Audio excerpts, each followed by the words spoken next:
नमस्कार मित्रांनो, आज आमच्या घरापाशी एक गौमाता आली होती आणि मी बघितलं की तिचे शिंग पूर्ण तिच्या माथ्यामध्ये घुसत होते.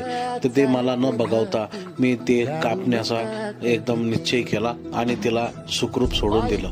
काटा घुटल काटा दिसल वाट तुझी, हो झोपून आशा चालत धातू गाडून टाक भीती.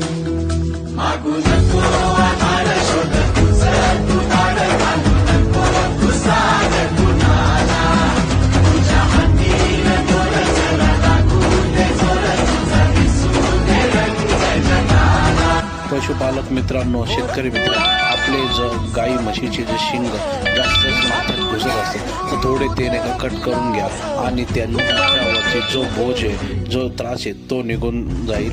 कृपया शेअर करा.